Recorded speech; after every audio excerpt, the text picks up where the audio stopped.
So yo, what's up guys? Meron po ditong banana punti saging at ngayon lamang po ako nakakita ng ganitong kahaba na saging guys. Malaki, mataba, mahaba, alright?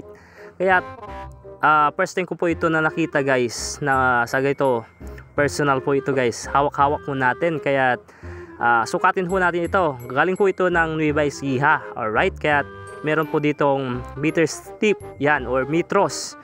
5 meters po ito, kaya tingnan natin sa mga marurunong po dyan na tumingin po ng metros.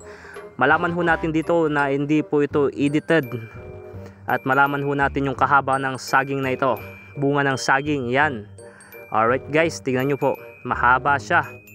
Umabot po siya ng 37 centimeters. Alright, tingnan natin para ipakita natin guys na hindi po ito edited at talagang mahaba yung saging na ito guys. For the first time in my life, ngayon lang ho ako nakakita ng ganito at nakahawak. Tingnan ho ninyo guys, pagmasdan ho ninyo. Pasensya na ho kayo dahil wala po tayong nagbibideo o sariling video lamang ho natin yung ginagawa natin dito. Okay, tignan ho natin kung gaano ho kahaba yung saging na ito. Banana punti saging, yan, 1 feet, yan po yung 1 feet. 30 centimeters yung tapat po ng 1 feet.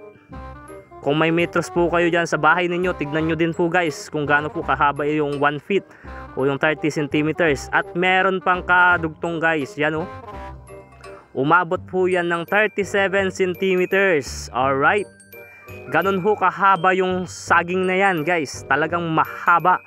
At yung kataba niya po guys, yan po, tingnan natin yung kanyang kataba guys. Sukatin din natin para malaman natin guys na hindi po ito edited.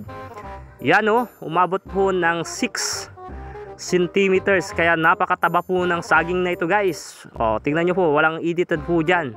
Totoo po yung meter tip na yan guys. Alright, for the first time guys, ito ho, hawak-hawak po natin yan. Galing po ng Nueva Ecija, tanim po nila doon. At hindi ko alam guys, imported po yata itong saging na ito guys. Alright, syempre natikman din po natin yan mamaya.